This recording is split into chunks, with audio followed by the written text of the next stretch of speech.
नमस्कार, आप देख रहे हैं सीधी बात। मैं हूं राहुल कंवल और आज मेरे खास मेहमान हैं कांग्रेस के वरिष्ठ नेता मनीष तिवारी। स्वागत है आपका। नरेंद्र मोदी धन्यवाद। सरकार के पहले महीने पूरे हुए, मोदी और उनके मंत्री अपनी रिपोर्ट कार्ड बना रहे हैं। कांग्रेस की नज़र से मोदी सरकार का रिपोर्ट कार्ड क्या? देखिए, लोगों ने सरकार को एक जनमत दिया है और हम ये चाहेंगे कि सरकार अपने वायदों के ऊपर खरे उतरे। पर अगर आप इसको एक परिप्रेक्ष्य में देखें पिछले एक महीने को, तो अध्यादेश के माध्यम से नियुक्तियां, सामरिक मामलों के ऊपर, कूटनीतिक मामलों के ऊपर 10 साल से जो इनकी प्रतिक्रिया रही है उससे ठीक विपरीत काम करना, महंगाई बुलंदियां छू रही है, उसके अलावा लोगों के ऊपर भार डाला जा रहा है। ये कहते थे कि गृहिणी के आंसू बहते हैं, रेल का भाड़ा बढ़ाया गया। उसके अलावा जिस तरह से आपके राज्यपालों के साथ व्यवहार किया जा रहा है, और जिस तरह से सुप्रीम कोर्ट के एक बहुत ही वरिष्ठ वकील जिनको कोलिजियम ने सिफारिश की थी, उससे जिस तरह से व्यवहार किया जा रहा है, तो कुल मिलाकर जो एक महीने में दृश्य दिखाई दे रहा है कि जो नया सपना या अच्छे दिन की एक ख्वाब या कल्पना लोगों को दिखाई थी मोदी सरकार ने या भाजपा की सरकार ने, वो उसके ऊपर खरे उतरते नहीं पा रहे। कहती है कि मुश्किल फैसले इसलिए लेने पड़ रहे हैं क्योंकि कांग्रेस ने अर्थव्यवस्था का बुरा हाल करके रखा था, क्योंकि तिजोरी खाली है, इस वजह से रेल के किराए बढ़ाने पड़ रहे हैं, इस वजह से कीमतें बढ़ रही हैं और उसी को ठीक करने में मोदी अब जी जान से जुट गए हैं। जब यूपीए की सरकार कठोर फैसले लिया करती थी और ये कहती थी कि ये कठोर फैसले इसलिए लिए जा रहे हैं कि अर्थव्यवस्था को चलाने के लिए कुछ कठोर फैसले लेने ज़रूरी हैं, तो जिस तरह से इनकी तरफ से तीव्र और तीखी प्रतिक्रिया आती थी उसके बारे में उल्लेख करना शायद ज़रूरी नहीं। आप उसको बहुत अच्छी तरह से जानते हैं। हर मुद्दे के ऊपर इतनी तीव्र प्रतिक्रिया आया करती थी कि ऐसा लगता था कि जो विपक्ष है उसमें बिल्कुल कोई जिम्मेदारी नहीं। अब जैसे ही ये सरकार में आए हैं तो इन्होंने ठीक वही काम करने शुरू किए हैं। और जहाँ तक तिजोरी खाली होने की बात है, उस दिन पूर्व वित्त मंत्री श्री चिदम्बरम बता रहे थे, सार्वजनिक तौर पर बता रहे थे कि 26,500 करोड़ रुपया वो तिजोरी में छोड़ के गए हैं। और जब सरकार हमको विरासत में मिली थी 2004 में, तो 3,700 करोड़ रुपया नेगेटिव में थी। तो कहां से तिजोरी खाली है? पर आप कठोर फैसलों की बात कर रहे हैं, कम से कम मोदी सरकार कर तो पा रही है कठोर फैसले। रेल का किराया बढ़ाने का फैसला तो आपका था।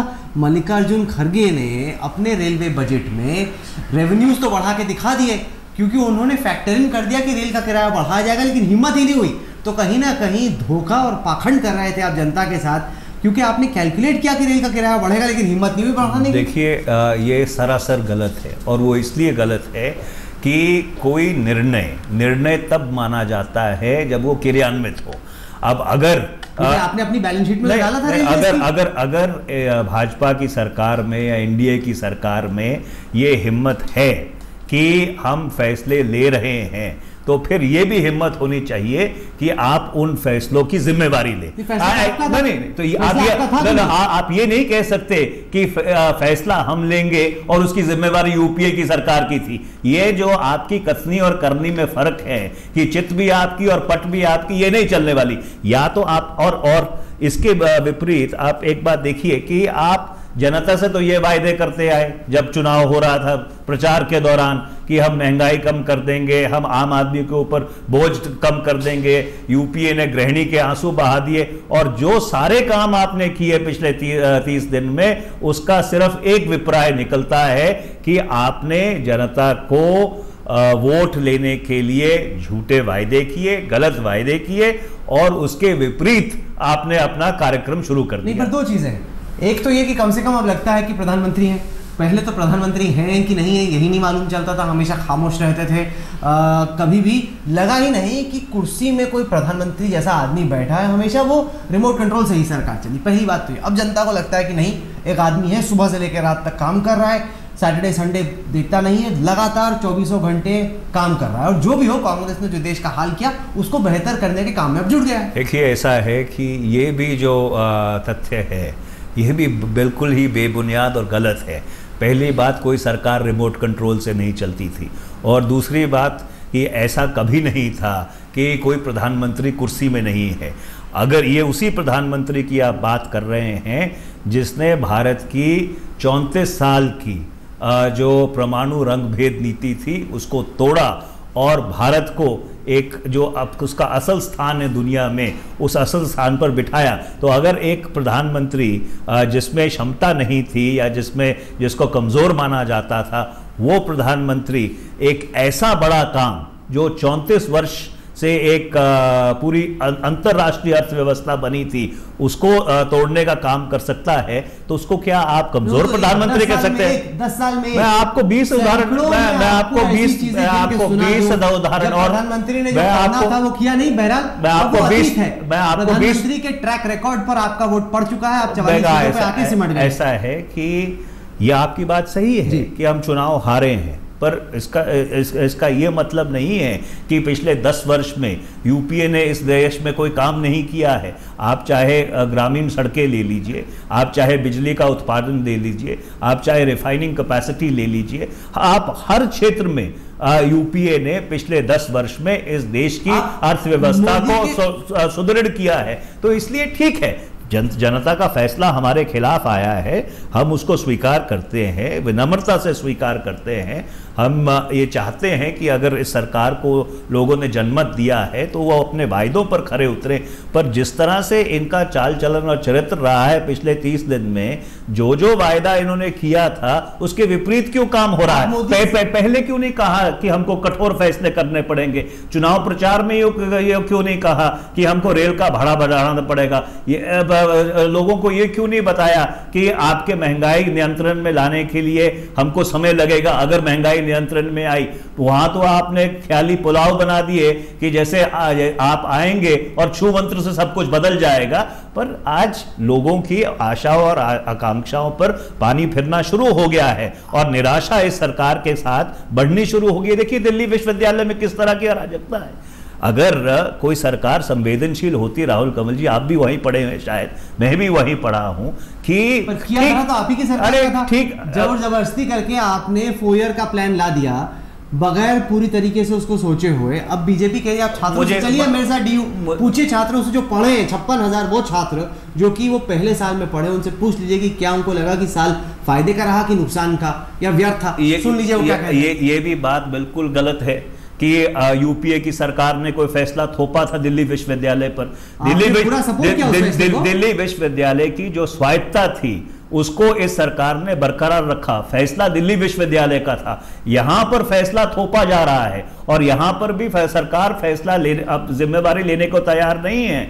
यूजीसी के कंधे पर बंदूक रख के गोली चलाई जा रही है। सवाल इस बात का नहीं है कि 3 साल का ग्रेजुएशन कोर्स होना चाहिए या 4 वर्ष का ग्रेजुएशन कोर्स होना चाहिए। मैं आपकी बात से इत्तेफाक रखता हूं कि 3 साल का ग्रेजुएशन कोर्स होना चाहिए, पर अगर आपको फैसला लेना था तो दाखिले की प्रक्रिया शुरू होने से पहले आप फैसला लेते। आपने लाखों छात्रों का जो भविष्य है, उनका जो जीवन है, उनकी माता और पिताओं की जो रात की नींद है, उसको आपने हराम करके रख दिया है। आज छात्र को ये नहीं मालूम कि 3 साल के कोर्स में उसका दाखिला होगा, 4 साल के कोर्स में दाखिला होगा, और पिछले साल अगर 3 से 4 साल बढ़ाया गया तो इस तरह की तो अराजकता आपको देखने को नहीं मिली। आप मोदी सरकार की कमजोरियां गिना रहे हैं, लेकिन आप ये तो मानेंगे कि नवाज शरीफ को बुलाना एक बहुत जबरदस्त कूटनीतिक विजेता थी प्रधानमंत्री मोदी के लिए, क्योंकि उन्होंने एक ही मौके में जितनी भी आशंकाएं पाकिस्तान में थी मोदी के पीएम बनने को लेकर उन्हें ध्वस्त कर दी। 10 वर्ष से आप निरंतर और लगातार एक बात कहते रहे कि आतंकवाद और बातचीत साथ साथ नहीं चल सकती, नहीं। और पहला काम आपने किया कि आपने पाकिस्तान के प्रधानमंत्री को न्योता दे दिया। अब पाकिस्तान में जो परमानेंट इस्टेब्लिशमेंट है और उनके जो अग्रिम संगठन हैं, उनको आपने क्या संदेश भेजा? उनको आपने ये संदेश भेजा कि पिछले 10 साल से ये सिर्फ लप्पे मार रहे थे, चुनावी बात कर रहे थे, प्रचारक बात कर रहे थे, और ये सरकार, इस सरकार में और आतंकवाद और बातचीत साथ साथ चल सकती है। आप ये मानेंगे जिस तरीके से अफसरशाही में विश्वास वापस लौटाया जा रहा है, जिस तरीके से आपकी सरकार के दौरान बाबुओं में काम करने की हिम्मत ही टूट गई, वो काम ही नहीं करना चाहते। देखिए मुझे नहीं, मोदी ने बोला मुझे सीधे बताइए अगर आपकी परेशानी हो मैं दूं। देखिए क्योंकि सरकार का पहला महीना है और हम कोई ज़्यादा आलोचना नहीं करना चाहते, पर अगर आप जो नौकरशाही है या जो सिविल सर्वेंट्स हैं उनको प्रधानमंत्री सीधे बुलाना शुरू करेंगे तो मंत्रियों का क्या औचित्य रह जाएगा। देखिए एक प्रशासनिक प्रणाली है और प्रशासनिक प्रणाली के तहत किसी भी विभाग का जो मंत्री है नहीं, पर बाबू को पता है कि अगर मंत्री को बदमाशी करे तो सीधे पीएम को शिकायत कर सकता है। मंत्री को भी पता है कि अगर वो बदमाशी करे तो सीधा ब्यूरोक्रेट पीएम को कंप्लेंट करेगा। ऐसा है कि पिछली व्यवस्था में भी और उससे पिछली व्यवस्था में भी और जब से भारत आज़ाद हुआ है हर व्यवस्था में अगर कोई विभाग का सचिव चाहता या चाहे या उसके अपने वजीर के साथ डिफरेंसेस हो तो वो कैबिनेट सेक्रेटरी के पास जाते ही रहे हैं और उसके तमाम उदाहरण है। तो कोई ऐसा नया आविष्कार इस सरकार ने नहीं कर दिया, पर अगर आप जो प्रशासनिक हायरार्की है उसको तोड़ेंगे तो माफ करना उसके बहुत दूरगामी परिणाम होने वाले। जहां एक तरफ प्रधानमंत्री वो 18 घंटे काम करें, 16 घंटे काम करें, 24 घंटे काम करें, वो तो एक कहने की और समझने की बात है। दूसरा राहुल गांधी है जो कि एक महीने में दूसरी दफ़ा छुट्टी ले चुके हैं। अब जनता कह रही है कि जहां एक आदमी दिन रात काम कर रहा है वहीं दूसरा आदमी काम ही नहीं कर रहा है या बहुत कम काम कर रहा है, और जनता सोच रही है कि क्या ये आदमी वाकई में राजनीति को लेकर गंभीर है। ऐसा है, ये बिल्कुल ही बेबुनियाद आरोप है। हर व्यक्ति की आरोप नहीं, हकीकत है। नहीं, हर व्यक्ति का अपना काम करने की शैली होती है। कई व्यक्ति 24 घंटे में जो काम करते हैं दूसरे व्यक्ति उसको 4 घंटे में कर लेते हैं। तो लंबा काम करने का ये मतलब नहीं कि आप बहुत एफिशिएंट हैं। इनफैक्ट लंबा काम करने का मतलब ये भी हो सकता है कि आप बहुत इनएफिशिएंट हैं, कि जो दफ्तर के घंटे हैं अगर आप उसमें अपना काम पूरा नहीं कर सकते तो इसका ये मतलब नहीं है कि आप बहुत ज़्यादा एफिशिएंट हैं। इनफैक्ट एक प्राकृतिक नियम है और उस प्राकृतिक नियम के तहत कुछ घंटे काम के लिए रखे गए हैं और कुछ घंटे आराम के लिए रखे गए हैं कि अगले दिन आप उसी ऊर्जा से उसी क्षमता से काम कर सकें। तो इसलिए ये कहना कि कोई व्यक्ति छुट्टी लेता है या छुट्टी नहीं लेता है उसकी काम करने की क्षमता ज्यादा है या कम है, ये बिल्कुल ही पर क्या आप कम से कम ये मानेंगे कि कांग्रेस एक महीने बाद पूरी तरीके से कंफ्यूज्ड है। पार्टी के जो नेता हैं उनका मोराल बहुत डाउन है और वो सोच रहे हैं कि क्या राहुल गांधी कभी भी मोदी को हरा पाएंगे। देखिए ऐसा है कि कांग्रेस पार्टी के जो कार्यकर्ता और नेता हैं आप मानते हैं कि मोरल डाउन है कि नहीं? उनका मनोबल नहीं गिरा हुआ, पर हाँ जरूर इस बात के ऊपर एक आत्मचिंतन, एक आत्मनिरीक्षण हो रहा है कि 10 साल तक हमने सरकार चलाई, सरकार में रचनात्मक काम हुए, उसके बावजूद ये हार हुई है। इसके हार के कारणों के ऊपर बहुत ही गंभीरता से चिंता करने की ज़रूरत है और ऐसे कदम उठाने की ज़रूरत है जिससे हम लोगों का भरोसा दोबारा से हासिल कर सके। तो इसका ये मतलब नहीं है कि मनोबल गिरा हुआ है। जब उन्होंने मल्लिकार्जुन खड़गे को नेता विपक्ष बना दिया, अगर आपको लगता है कि आप अपने आप को नेता के तौर पर प्रोजेक्ट करना चाहते हैं तो उनको पार्लियामेंट में कहना चाहिए था कि मैं दूंगा मोदी को मार, मैं दूंगा मोदी को टक्कर। ना लड़ना चाहते, ना भिड़ना चाहते, छुट्टी मनाना चाहते। अगर आप नेता विपक्ष बन जाएं तो फिर आप वंशवाद का आरोप लगाना शुरू कर देंगे। यहाँ पर अगर किसी और वरिष्ठ व्यक्ति को जो दलित समाज से ताल्लुक रखता है उसको हमने नेता विपक्ष या कांग्रेस का वंशवाद के आरोप से अगर छुटकारा पाना है तो उनको छोड़ देना चाहिए उपाध्यक्ष का पद। ऐसा है कि वंशवाद के आरोप उनके पास पे लगेंगे, उनके पास उपाध्यक्ष का पद है, इसका यह मतलब नहीं कि उनके पास नेता विपक्ष का पद भी होना चाहिए। इसलिए नेता विपक्ष किसी और को बनाया है जिससे कि संसद की जो कार्रवाई है वो एक सुचारू ढंग से चल सके और पार्टी के पुनर्निर्माण का भी काम चल सके। तो इसलिए ये जो आपके एप्रीहेंशंस हैं ये बिल्कुल ही बेबुनियाद हैं। आप देखिएगा आने वाले महीनों में जैसे जैसे ये सरकार गलती करेगी और अगर इसके पहले 1 महीने का जो ट्रैक रिकॉर्ड है या उनका चाल चलन रहा है वो अगर किसी तरह का संकेत देता है तो इस सरकार को आने वाले दिनों में काफी कठिनाइयों का सामना करना पड़ेगा और उस समय कांग्रेस एक रचनात्मक विपक्ष की भूमिका निभाती पाई जाएगी। पहले राहुल गांधी, फिर हो सकता है प्रियंका गांधी के बच्चे, इसी तरीके से कांग्रेस का नेतृत्व रहेगा। देखिए, ऐसा है कि नेहरू गांधी परिवार कांग्रेस पार्टी से एक भावनात्मक रूप से जुड़ा हुआ है और इसमें कोई दो राय नहीं है कि कांग्रेस के जो आम कार्यकर्ता हैं वो नेहरू गांधी परिवार को लेकर कांग्रेस के कार्यकर्ता के बाहर बात कर रहा हूं, मैं देश की बात कर रहा हूं।